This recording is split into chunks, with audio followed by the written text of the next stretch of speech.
ನಮಸ್ತೆ ಎಲ್ಲರಿಗೂ. ನಮ್ಮ ಬ್ರೈಟ್ ಶ್ರುತಿ ಚಾನಲ್ಗೆ ಎಲ್ಲರಿಗೂ ಸುಸ್ವಾಗತ. ನಾವು ದಶಾವತಾರಗಳ ಸರಣಿಯಲ್ಲಿ ಈಗಾಗಲೇ ವರಾಹ ಅವತಾರದವರೆಗೆ ತಿಳಿದಿದ್ದೇವೆ. ಇಂದು ನಾವು ಭಗವಾನ್ ವಿಷ್ಣುವಿನ ಅತ್ಯಂತ ಶಕ್ತಿಶಾಲಿ, ಉಗ್ರ ಮತ್ತು ಅದ್ಭುತವಾದ 4ನೆಯ ಅವತಾರ ಶ್ರೀ ನರಸಿಂಹ ಅವತಾರದ ಬಗ್ಗೆ ತಿಳಿಯೋಣ. ಇದು ಕೇವಲ ರಾಕ್ಷಸನ ಸಂಹಾರದ ಕಥೆಯಲ್ಲ. ಇದು ಅಚಲವಾದ ಭಕ್ತಿ ಮತ್ತು ನಂಬಿಕೆಯ ವಿಜಯದ ಕಥೆ.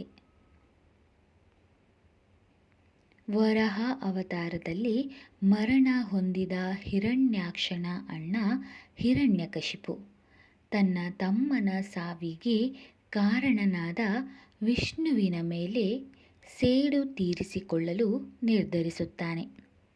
ಆತನು ಬ್ರಹ್ಮದೇವನನ್ನು ಕುರಿತು ಘೋರ ತಪಸ್ಸನ್ನು ಮಾಡ್ತಾನೆ. ಬ್ರಹ್ಮ ಪ್ರತ್ಯಕ್ಷನಾದಾಗ ಆತನು ಅಮರತ್ವವನ್ನು ಕೇಳುತ್ತಾನೆ. ಆದರೆ ಅದು ಅಸಾಧ್ಯವೆಂದಾಗ ಆತನು ಒಂದು ಕುತಂತ್ರದ ವರವನ್ನು ಕೇಳುತ್ತಾನೆ. ನನಗೆ ಮನುಷ್ಯನಿಂದಾಗಲಿ ಅಥವಾ ಪ್ರಾಣಿಯಿಂದಾಗಲಿ ಸಾವು ಬರಬಾರದು. ಹಗಲಲ್ಲಾಗಲಿ ಅಥವಾ ರಾತ್ರಿಯಲ್ಲಾಗಲಿ ಸಾವು ಸಂಭವಿಸಬಾರದು. ಮನೆಯ ಒಳಗಾಗಲಿ ಅಥವಾ ಹೊರಗಾಗಲಿ ಮರಣವಿರಬಾರದು. ಭೂಮಿಯ ಮೇಲಾಗಲಿ ಅಥವಾ ಆಕಾಶದಲ್ಲಾಗಲಿ ಯಾವುದೇ ಅಸ್ತ್ರಶಸ್ತ್ರಗಳಿಂದ ನನಗೆ ಸಾವು ಬರಬಾರದು ಎಂದು ಕೇಳುತ್ತಾನೆ. ಬ್ರಹ್ಮದೇವನು ತಥಾಸ್ತು ಎಂದನು. ಈ ವರದಿಂದಾಗಿ ತಾನು ಅಮರನೆಂದು ತಿಳಿದ ಹಿರಣ್ಯಕಶಿಪು ಜಗತ್ತನ್ನೇ ಪೀಡಿಸಲು ಆರಂಭಿಸುತ್ತಾನೆ. ಹಿರಣ್ಯಕಶಿಪುವಿನ ಮನೆಯಲ್ಲಿಯೇ ಅವನಿಗೆ ಮುಳುವಾಗುವ ಭಕ್ತನೊಬ್ಬ ಜನಿಸುತ್ತಾನೆ. ಅವನೇ ಪ್ರಹ್ಲಾದ. ತಾಯಿ ಕಯಾದು ಗರ್ಭದಲ್ಲಿದ್ದಾಗಲೇ ನಾರದ ಮುನಿಗಳ ಉಪದೇಶದಿಂದಾಗಿ ಪ್ರಹ್ಲಾದನು ವಿಷ್ಣುವಿನ ಪರಮ ಭಕ್ತನಾಗಿದ್ದನು. ರಾಕ್ಷಸರ ರಾಜನ ಮಗನಾಗಿದ್ದರೂ ಆತನು ಸದಾ ಶ್ರೀಹರಿಯ ನಾಮಸ್ಮರಣೆಯನ್ನು ಮಾಡುತ್ತಿದ್ದನು. ಇದು ಹಿರಣ್ಯಕಶಿಪುವಿಗೆ ಸಹಿಸಲಾಗದ ಅವಮಾನವಾಗಿತ್ತು. ತನ್ನ ಮಗನಿಗೆ ಹರಿನಾಮ ಬಿಡಿಸಲು ಹಿರಣ್ಯಕಶಿಪುವು ಅನೇಕ ಪ್ರಯತ್ನಗಳನ್ನು ಮಾಡುತ್ತಾನೆ. ಅದು ವಿಫಲವಾದಾಗ ಅವನನ್ನು ಕೊಲ್ಲಲು ಆದೇಶಿಸುತ್ತಾನೆ. ಪ್ರಹ್ಲಾದನನ್ನು ಬೆಟ್ಟದ ಮೇಲಿಂದ ತಳ್ಳಲಾಗುತ್ತದೆ. ವಿಷದ ಹಾವುಗಳ ಮಧ್ಯೆ ಬಿಡಲಾಗುತ್ತದೆ. ಮದ್ದಾನೆಗಳಿಂದ ತುಳಿಯಲು ಯತ್ನಿಸಲಾಗುತ್ತದೆ. ಅಷ್ಟೇ ಯಾಕೆ, ಬೆಂಕಿಯಲ್ಲಿ ಸುಡದ ವರ ಪಡೆದಿದ್ದ ಹೋಲಿಕಳ ತೊಡೆಯ ಮೇಲೆ ಪ್ರಹ್ಲಾದನನ್ನು ಕೂಡಿಸಿ ಬೆಂಕಿ ಹಚ್ಚಲಾಗುತ್ತದೆ. ಆದರೆ ಪ್ರತಿಯೊಂದು ಬಾರಿಯೂ ವಿಷ್ಣುವಿನ ಕೃಪೆಯಿಂದ ಪ್ರಹ್ಲಾದನು ಅಕ್ಷತವಾಗಿ ಹೊರಬಂದನು. ಹೋಲಿಕ ದಹನವಾದಳು, ಆದರೆ ಪ್ರಹ್ಲಾದನಿಗೆ ಏನೂ ಆಗಲಿಲ್ಲ.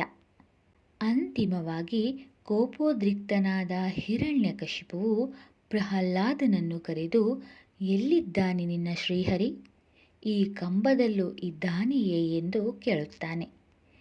ಪ್ರಹ್ಲಾದನು ಶಾಂತವಾಗಿ, ಹೌದು ತಂದೆ, ಅವನು ಅನುರೇಗ್ನು ತೃಣಕಾಷ್ಠಗಳಲ್ಲೂ ಇದ್ದಾನೆ ಎಂದನು. ಅಹಂಕಾರದಿಂದ ಹಿರಣ್ಯಕಶಿಪುವು ತನ್ನ ಗದೆಯಿಂದ ಕಂಬಕ್ಕೆ ಹೊಡೆದನು. ಆ ಕ್ಷಣದಲ್ಲಿ ಇಡೀ ಬ್ರಹ್ಮಾಂಡವೇ ನಡುಗುವಂತಹ ಶಬ್ದದೊಂದಿಗೆ ಕಂಬವು ಸಿಡಿತು. ಅದರಿಂದ ಅರ್ಧ ಮನುಷ್ಯ ಮತ್ತು ಅರ್ಧ ಸಿಂಹದ ರೂಪದ ನರಸಿಂಹದೇವರು ಉಗ್ರವಾಗಿ ಹೊರಬಂದರು.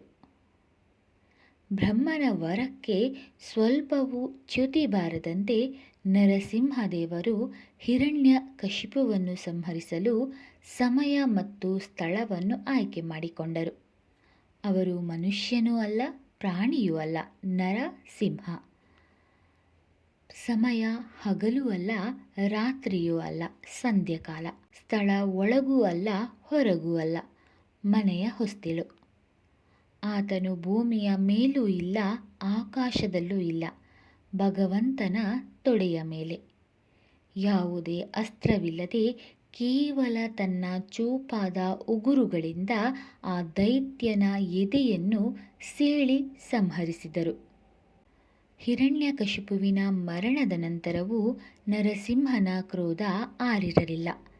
ಪ್ರಹ್ಲಾದನು ಭಕ್ತಿಯಿಂದ ಪ್ರಾರ್ಥಿಸಿದಾಗ ಭಗವಂತನು ಶಾಂತನಾದನು. ಈ ಅವತಾರವು ನಮಗೆ ಕಲಿಸುವ ಪಾಠವೇನೆಂದರೆ, ಸತ್ಯ ಮತ್ತು ಭಕ್ತಿಗೆ ಸಾವಿಲ್ಲ. ಅಧರ್ಮವು ಎಷ್ಟೇ ಶಕ್ತಿಶಾಲಿಯಾಗಿದ್ದರೂ ಧರ್ಮದ ಮುಂದೆ ಅದು ಮಂಡಿಯೂರಲೇಬೇಕು. ನಮ್ಮ ಜೀವನದ ಕಷ್ಟಗಳಲ್ಲೂ ಭಗವಂತ ನಿಮ್ಮೊಂದಿಗಿದ್ದಾನೆ ಎಂಬ ನಂಬಿಕೆ ಇರಲಿ. ಈ ಕತೆ ಇಷ್ಟವಾದರೆ ಲೈಕ್ ಮಾಡಿ, ಹಾಗೆ ನಮ್ಮ ಬ್ರೈಟ್ ಶ್ರುತಿ ಚಾನಲ್ಗೆ ಸಬ್ಸ್ಕ್ರೈಬ್ ಆಗೋದನ್ನು ಮರೆಯದಿರಿ. ಧನ್ಯವಾದಗಳು.